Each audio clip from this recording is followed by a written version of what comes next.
Good morning. It's a fine day today, as they say, rise and shine.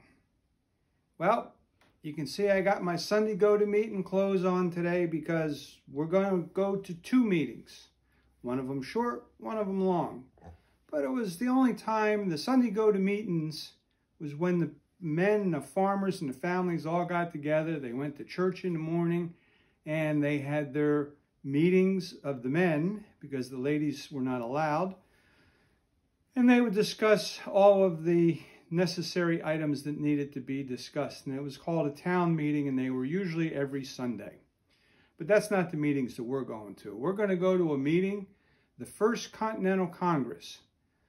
First Continental Congress meeting was set up so that the colonies could talk about what actions they were going to take with regards to Britain and the Intolerable Acts. Britain imposed these intolerable acts in response to the Boston Tea Party, and they were pretty harsh.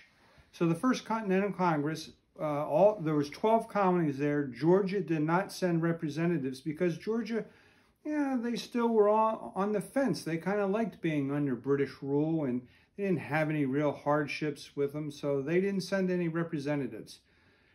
First Continental Congress met between September and October of 1774 in Philadelphia, and they again sent a letter to the King and the Parliament asking to, to do away with the Intolerable Acts and try and make peace. They sent an olive branch, and they said, if we don't hear something or you don't do something, then we're going to boycott buying British goods.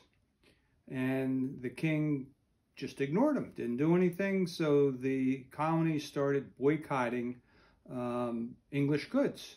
And it had an impact on both sides of the ocean. The colonists didn't have a lot of product, and England wasn't selling anything to the colonies. And the only other thing that they really did in that short period of time was they agreed to meet again in 1775. No specific date, but they just said we'll meet again. The Second Continental Congress, of which we met in Independence Hall in Philadelphia again. This time Georgia did send representatives, and they were incensed about the Battle of Bunker Hill, which was just a couple of weeks before the first meeting of the Second Continental Congress. And so this Congress was in session from May of 1775 to the end of 1781, about 6 years, almost 7 years. And they sent a second letter to the king, and then they sent the Declaration of Independence. And at some point in time, you should read the Declaration of Independence. Really, it's a letter to the king. The laws, the common practice was to tell the world why you were mad at the king.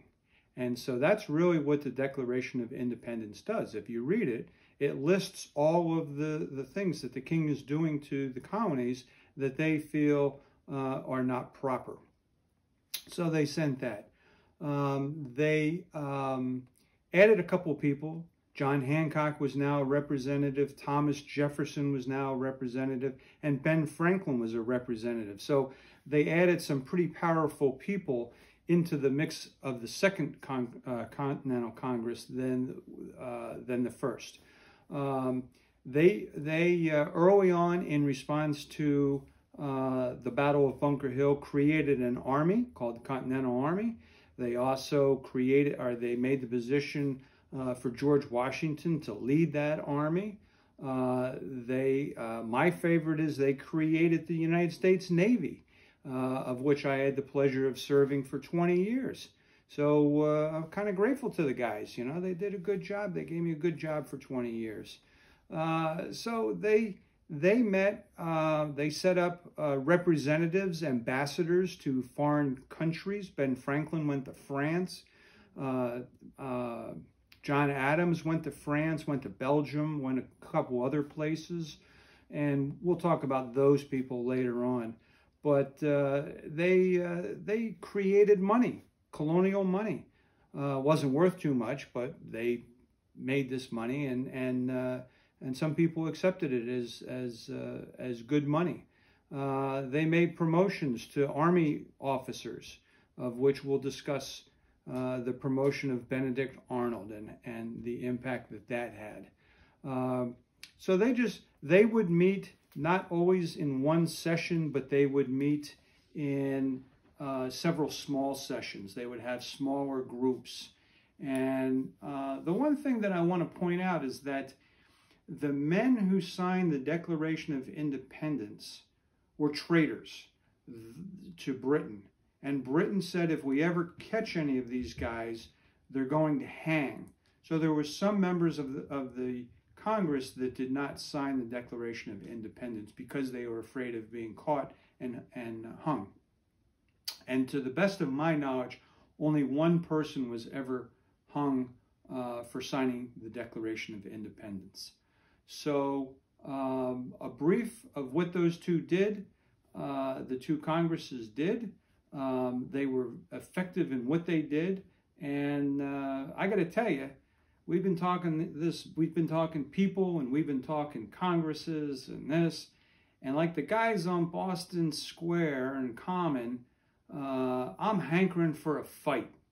And so next time we meet, we're going to have us a battle. We're going to talk battles. So hang on, get your muskets ready, keep your powder dry, and we'll see you on the flip side.